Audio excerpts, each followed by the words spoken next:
Hey everyone, Eric Watson here, freelance writer, player of games, writer of words, recorder of videos, and tabletop role-playing aficionado. Welcome to another Roll20 review, my written and video review series where I take a look at the marketplace section of online role-playing website Roll20.net. With this video, I'll be reviewing Xanathar's Guide to Everything, designed by Wizards of the Coast and adapted by Roll20. A review copy has been provided for the purposes of this review. If you enjoy my videos, consider supporting me via patreon.com/roguewatson. Shout out to Platinum patrons, Andrew, Brian, Richard, and Joe, and Gold patrons, RPG Papercrafts, Charming Grenade, Pretty Boy, and Yuma, Marcos, David, Vicente, Gilberto, Sean, aka Cert2B, and Adam. Thank you all very much for your support. So, as is custom with a couple of Roll20's products now, they have included an adventure with Xanathar's Guide to Everything. They did this with the Guildmaster's Guide to Ravnica as well, although Ravnica actually does have a lot of things included with it, including a lot of monsters and player races and maps and all that thing. Xanathar's doesn't really have any of that. Xanathar's released, I believe, last year, and it's kind of billed as, I think Wizards literally built it as like an expansion to Dungeons & Dragons 5th edition, and it's just kind of got a little bit of everything. Mostly, it's got a bunch of new player subclasses, which were introduced kind of over the last 2 or 3 years in those Unearthed Arcana updates. They went through a lot of play testing and balancing, and now they are officially included in published material, as well as being Adventurers League legal. But there are a total of, I believe, 32 new subclasses, which is really pretty crazy. I wonder if I can actually search for subclasses in here. Only 2 of them. I'd have to look them up individually in here, but there's a bunch of really good subclasses in here, which they do offer a lot of new options for players that make it really fun. Every single class has like 2 to 4 new, and by subclasses I mean those archetypes that you select. Usually at about 3rd level, I think some of the classes work slightly differently, but usually about 3rd level, you kind of specialize into a certain kind of your class, and that really opens up the possibilities for a lot of new and cool character builds. So a lot of good stuff here. That's mostly what you're getting with Xanathar's. You also do get a bunch of spells, a lot of which I believe appeared all the way back in Princes of the Apocalypse, which was a lot of elemental-based spells. And then a lot of just kind of DM notes on different, as I'm looking at the actual physical book right now as I'm talking about this, the rate of falling, sleeping, a lot of notes on tool proficiencies. Let's see. So, example, when you purchase it, it adds it to your compendium. So, if I were to type falling into the 5th edition, all of these that say Chapter 2 Dungeon Master's Tools, that's all from Xanathar's. So, this actually adds all these rulebooks in Roll20. Now, how useful is that for Roll20 purposes? I mean, yeah, it's nice to have everything there, but it's not that hard to just Google, the information that you need. So having just DM rules is, I think, the least useful thing you can have in terms of purchasing a Roll20 product. Now, what the subclasses do is it does add it into the character monster. And if you do not know what the character monster is, I did make a video. Whenever Roll20 added the player's handbook, they added the character monster, which is a really cool tool for building your characters with the official character sheet. I can show you an example of what that means. So this adventure, real quick before I jump in, includes a bunch of pre-generated characters, which is nice. And I'll show you how to do the character monster in a second. Let's go over real quickly, however, the what you get with the $29.99 Xanathar's Guide to Everything bundle. It is a bundled pack, which includes this Underworld speculation adventure, as well as the Xanathar's Guide to Everything. So you get the adventure module. The module includes a token page with 5 NPC tokens, a very small module.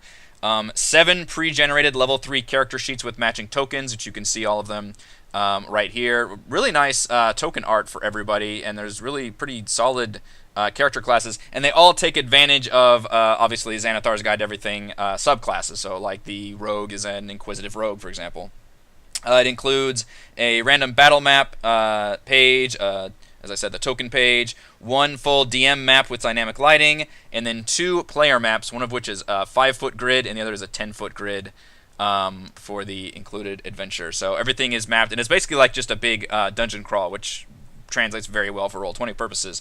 I really do love this adventure, considering it is an Adventurers League module, which those are, they're designed for what they are, which is a bunch of randos getting together and trying to play D&D, which in that case, trying to basically just doing a standard like dungeon crawl or fetch quest or some kind of simple design thing is, and as a one-off is probably the best way to do it. And I think, assuming those limitations, this is a pretty cool and fun adventure. Xanathars in general includes 32 new subclasses, over 90 new spells, 50 new common magic items, and then just a bunch of additional Dungeon Master's rules and details, including the traps, the tool proficiencies, sleeping rules, falling rules, just any of those kind of things that have basically come up in the years since the Player's Handbook and Dungeon Master's Guide came out, which was 2014, I think, at this point. So it's just nice to have those in officially published material. Although obviously the internet exists, so you can look up all that information as you need it. Compendium sharing, by the way, is a thing in Roll20, which means not every player has to purchase this in order to have access to it. Typically, the DM will purchase these things, and then they can share them with the players.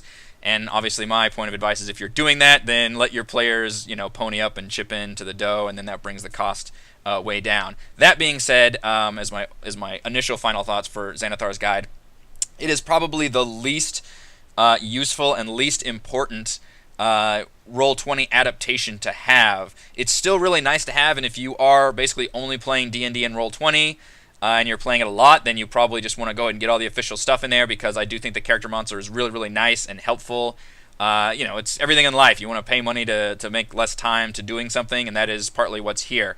None of it that's included here is really that necessary compared to having, I think, maps and monster tokens and character sheets. All of those things are huge time savers for DMs that are vastly worth the purchase price for pretty much all the products I've reviewed. However, this one, Xanathars, doesn't have any of that. There are no monsters, there's no character sheets, there's no maps other than what you just saw in the review here, so I think its usefulness is vastly limited to the those few little detailed notes you can have in the compendium, as well as the character monster. So I'm going to show you the character monster stuff real quick, and again, if you don't know what that is, there's another video, I'll link to it below in the description, where I really showcase the character monster, but you'll be able to see it in a bit right here. Let's see, I'll go ahead and make a copy of this one. This is just the Halfling Rogue. You can see great artwork. I'm not sure why we had two different art for the avatar and the token. I thought that one would make fine for the other, but we do have two art for each character for some reason.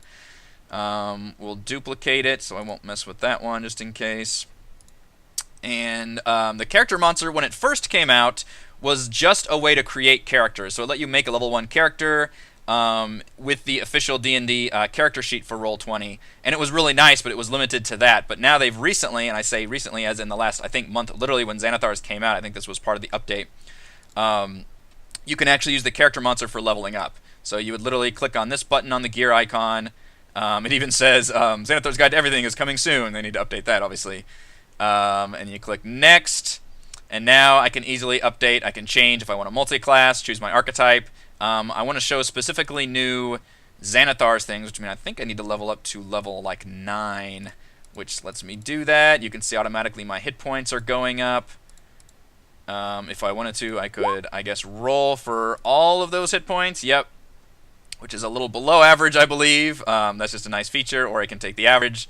And let's go with, and you can see here, it doesn't show the, so unfortunately I don't know if those are the way the browser menu works or the way I'm capturing, but you can't actually see whenever I click on these drop-down menus.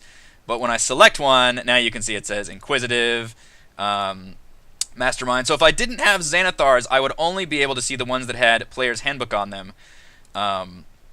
Because I have the Player's Handbook. I believe if you don't even have the Player's Handbook, I'm not sure which archetypes are included in the SRD with the standard rules document that has just the basic way of, the way you can have all the DM's Guild stuff, the thing that's available to everybody. I'm not sure which ones are available there versus the Player's Handbook, but because I've got all of these unlocked, I've got all of these options, and you can see it automatically adds them in here. Oh wait, I didn't mean to go up to, we just go to 9. Let's do 9. There we go. So 6 more levels gets me to 9. Let's go click on Next. So at 6th level I get Expertise. Let's do that real quick. It's showing that I gain more sneak attack, and I gain the Steady Eye feature and Evasion. Click on Next. Level 4 gives me ability score increases. I'll just pop those in. Level 8 gave me some. Let's go ahead and do Dex. Make a really good min-maxed rogue. Apply changes. Builds my character, and then boom, I'm level 9. And what's nice here is it automatically gave me all of those things in my character sheet. So I've got evasion listed right here. I've got steady eye listed here, and I can just click on these, and it automatically puts it into the chat window. It's just really, really nice to have features. The character sheets are done really, really well in Roll20. You know, if I want to do a sneak attack, you can literally just check this part of the box and click on that. That includes the I just crit with that. Actually, I crit if I had advantage, and you can turn the advantage or disadvantage. You can toggle that. So I can do advantage toggle, which lets me do a normal roll, which is actually what I prefer to do my campaigns. There you go. So the character monster is a really, really neat feature, and Xanathars just expands on that by giving you those more subclasses and features in there. If I didn't have Xanathars, I can still use the character monster, but I wouldn't be able to select my specific roles. Instead, I would have to add those manually and delete the other ones. You know, again, you're just paying for the privilege of kind of doing these shortcuts, but you could always just sit here and add your own. You know, I could sit there and type steady eye, copy paste. That stuff's not a big deal. It is nice to have. You know, if you want to pony up for it, that's great. But if not, it's not as big of a deal to just add it in there custom. I am a little disappointed, as cool as these characters look and the way they're built. No actual backstories are provided, which is a little bit of a bummer. If you've got pre-generated characters, I guess you don't really care about the backstory, or maybe your players are already doing the backstory. But it would have been a little bit nice to see, even if it was just randomly, you know, drawn from the player's handbook. And I think Xanathar's actually added new ones. Well, I think they added like life events or something, so maybe not exactly personality traits and things, but would have been nice to see those in there. The backgrounds, however, are used, I believe, from Xanathars or maybe from earlier. So just a nice feature. Not just, again, it's not terribly necessary to have. It's just one of those nice quality of life things. I actually want to spend the rest of this video going over the included adventure, because I think that's kind of one of the big question marks on what this bundle includes. Now, I believe, and I think this was the case with Ravnica as well, I'd have to go back and look at my review, this is available for Roll20 subscribers, the Pro and the Plus subscribers. You can just access this free adventure. If you are not a subscriber, you're just a free user of Roll20, then the only way to get this would be to purchase the Xanathar's Guide to Everything bundle. But that's almost where, if you're at the point where you're purchasing products to use with your Roll20 adventures, you're probably a subscriber, I would think. You're probably using Roll20 enough to where you're going to go and subscribe and get those features like the dynamic lighting and all that kind of stuff. So I would expect you've already got access to this, but let's go ahead and take a look at it anyway and see what it's all about. Underworld Speculation is an Adventures League module. Now, Adventures League, again, is kind of designed for playing with random players. You've got your character sheet. It's almost kind of video game style, MMO style, where you're just jumping into all these different side quests. They're usually designed for just kind of singular one-offs, although they might have a tied theme together, so you could play like a campaign. Usually it's tied to whatever the current bigger campaign is. So like Storm King's Thunder would have stuff doing with giants, and To Annihilation has stuff with doing in Port Nyanzaru.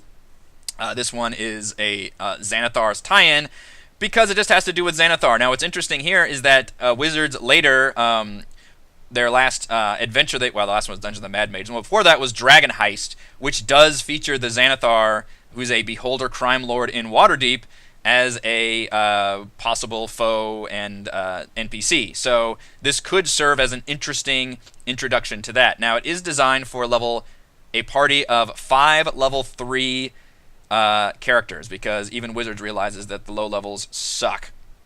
You can play it with lower levels, but you will have to make those adjustments, which I believe are included in the adventure primer. Let's see, maybe that's the section. No. Introduction. Yes. So Introduction has notes on adjusting this adventure. So if you've got less players, or they're lower than level 3, then you need to make those adjustments. And it will say in all those encounters, like, you can just make the adjustments. And there's not, it's not a big adventure. It wouldn't be that hard to adjust. So you could do it for level 1. But if you want to give people just pre-generated characters, they're there, and they are designed for level 3. This adventure has a really, really fun concept and idea that I love. It's extremely memorable and interesting. If you don't know anything about this adventure and you want to play it someday, go ahead and stop watching this video, because I think it's a really, really fun adventure with a really neat twist. Or you can try to skip ahead to the end when I go back to the splash screen and I go over my pros and cons for the whole thing in general. But I really do love this adventure. This is going to be very spoilery. I would assume it's mostly DMs that are watching this video, but just be aware. The twist here is that your players are... the opening moment is they basically wake up on a rocky beach with this glowing orb nearby. And the last thing they remember was investigating the Xanathar. And they go into a warehouse. They open the door. There's this bright flash of light. It's just fucking Deus Ex Machina, whatever. You're just cutscening that shit. And then they awaken on this rocky beach. They're in a cave.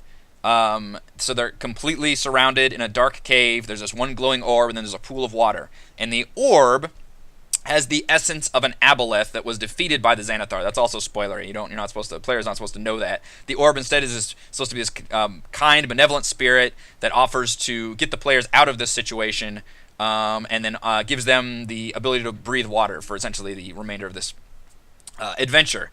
And so everybody touches the orb, and they go on this cave. And it's this underwater cave excursion, which already is a neat idea. So the players can breathe underwater, but all the underwater combat rules apply, which basically automatically makes some characters way more effective than others. Because if there's any rogues or people with short swords or maybe a spear, I forgot which specific weapons, but there are certain weapons that can bypass the underwater combat rules, but everybody else has disadvantage, which is a really big deal in D&D. It mentions that somewhere. There's a lot of Adventures League notes. Might be part 1. General features. So the twist here is that this is a giant fish tank. The players have been transported into Siglar, which is the Xanathar's pet fish, as seen on the cover of Xanathar's Guide to Everything. He's got this adorable little, he's this horrible, horrific crime lord, beholder, just a horrible person, horrible beholder. And the one thing he loves is this stupid little pet fish in the fishbowl named Siglar. And the orb, the defeated aboleth, has been transported into this orb, and it's for some reason ended up in this fish tank, beneath the gravel, and that's where the players wake up. That is a fucking amazing twist. The players don't realize that's where they are. They journey through this underwater cavern. They notice very cloudy and kind of nasty water. They get attacked by previous adventurers that the orb had lured in the terms of these sea spawn, which unfortunately do not have artwork at all in Roll20. And you can just choose how many times you want to attack. There's one little tripwire. It's little random bullshit encounters. It's actually a very way too fancy a map from what it is. It's just the occasional random encounters from these sea spawn. If the players just follow this main path, they're golden. Eventually they come to this giant flail snail, which is a giant boss for them because they're 4 inches tall, so this flail snail is just gigantic. And that turns into a big fight, and then they emerge into the fishbowl itself, which is the second map here, which is unfortunately a 10-foot grid. And now I have a fish tank. You can see it behind me. That's there. That is a 55-gallon fish tank. That's a big fish tank. Holds African cichlids. That's one of my 3 fish tanks. I'm big into that, obvious. This fish tank, they say, is this fish bowl. They call it a bowl. You saw it on the cover. It's a bowl 17 feet wide in diameter. That makes absolutely no sense. That's a pond. That's not a fish bowl. That's a pond. That's probably a small pond, but it is a pond. It's not a fish bowl. That's a room of somebody's house. So the scale is absolutely insane to me. And the map doesn't need to be that big. There's only 3 things you can really do in this entire map. One of them is explore these clams. There's an item inside you can grab. The other is there's a bunch of vegapygmies, which are flavored as algae pygmies, which is kind of cute, in this underwater castle. And I love the description here. Let's see if I can find. When you emerge outside, vast underwater sea, the water is clear. To one side you appear, there's a fortress sealed by a massive portcullis where a partially collapsed tower is buried beneath the sand. There's several clams in the silt. They open and close. The description is, it takes them a minute, and it's supposed to be it's cloudy outside of the glass, and it takes the players a minute, but they slowly realize wait a minute, are we in a giant fucking fishbowl? Which that is absolutely fantastic. I just love that idea. And of course, this regular ass fish is gargantuan to them. They are literally, these are 10-foot squares. So a player takes up. Let's see if I can drag them on here if it's the right scale. Yes. So a player takes up that much room. So you can see this fish is absolutely gigantic, and if they swim, anywhere, this giant predator will go after them. That's a really, really fun idea. I love that. It's the plot kind of loses a little bit of its uh, intensity a bit here because it's just kind of free roaming as the players go around and explore and grab items. Their ultimate goal, and it literally is just at some point the orb tells them, hey, I'll get you out of this situation if you agree to kill the Xanathar at some point. So it just kind of adds this like plot thread to the players, which they might be going after anyway. Could be a useful lead into Waterdeep Dragon Heist. If they end up dealing with the Beholder specifically, that could be a really, really neat way to start this whole adventure, is that they, or something that happens during Waterdeep Dragon Heist, this could occur. They could just be teleported into this fish tank as just a fun one-off. So that's a really neat idea. The other way is they refuse the orb, and then they escape the fishbowl themselves, which means they'll have to deal with the fish. And again, depending on the player's makeup, that could be really hard because they're underwater the entire time. It could be very difficult. But it's a really neat idea. The idea that the players are magically transported into a fish tank and don't realize it at first and have to fight their way out, and like things that seem, mundane and silly, like the little clams or this little underwater fortress, or these massive, towering things, and even the Vegapygmies are like their size, the plant creatures, like basically seaweed creatures. All of that is really, really neat. And obviously everything is ready to go. You can drag it on there. You've got a token page here if you want to copy and paste, or you can certainly just drag enemies onto the field, and they've got their hit points and their AC and all that is already in the character sheet. So all of that works really well. I don't know if they can. There we go. So you can see the dynamic lighting already is on for here, so you can't see out of the fishbowl and all that. So it's a neat adventure. In terms of Adventure League, I never expect that much from these kind of adventures. These are not obviously the kind of adventures I would recommend running for a normal group, but it could be a one-off, and it could be used as a supplement as part of a bigger campaign. It could be really fun. I do not like the Dyson logo style maps. Full stop. I actively kind of hate these maps. I won't go into that too much. I mentioned that a lot in my Dragon Heist review and a little bit in my Mad Mage review. I just don't like this direction that the maps are going in. I really, especially for Roll20 purposes, when maps are such a big deal, you're all looking at the same map together. That's the main way you're all interacting with D&D, is on these maps. I just do not think these maps look good. They don't look good when blown up. They're very, not very detailed. If you like that style, that's great. More power to you. I'm not, my hatred of this map style does not mean you can't like this map style. That's a caveat I'll go ahead and mention now. I do not like this map style at all. This really is a detriment to me. I would have to redo this map. And the other bummer is, I think the big advantage to using this adventure is the location. Like, the setting is so cool. And then to use this kind of bare bones art style that you can't even really tell it's underwater is a major, major bummer. So I didn't like that at all. So that's going to be a big knock against this adventure for me. I like the written material is great. I do not like the actual physical map, although it is done, in a decent enough style in terms of the map grids and everything's placed. The other thing that I think is weird, and I mentioned that before, is the scale of this map. Where does it mention that? It says somewhere that's fucking 17 feet long, that makes no sense. Like, you would not, fishbowls are not that big. Well, this scale's all kinds of wrong. This one says it's 100. Maybe it was a 70-foot radius then. Good lord. That is a pond. That is not a fishbowl, by the way. Whoever designed this adventure. I'm not saying that's Roll20's fault. I think that's part of the written material, but that is not how fish tanks are done for scale. I don't care how rich the crime lord is. He's built an entire room for his fish. That's insane. But yeah, I like the adventure. It's it's got its positives and negatives, but in terms of having an adventure utilizing elements from Xanathar's, fine. Like, considering Xanathar doesn't really have any elements that you can use, but it literally uses the titular beholder in a sort of way in terms of his pet fish. And you can even show, hey, everybody, look where you are, and point to that. That's kind of a neat idea. So that's fun. All right, let's go back to here. We'll go over my pros and cons for Xanathar's Guide to Everything, and I'm including everything in the bundle, so the adventure as well as literally the all the compendium stuff as well. Pro for Xanathar, as I scroll down, you get dozens of new subclasses and spells that are integrated into the character monster and the compendium. So the compendium I can also show Let's pull up a spellcaster. So, for example, oh shoot, what's a spell that comes into Xanathars? Something about a snow something, elemental stuff.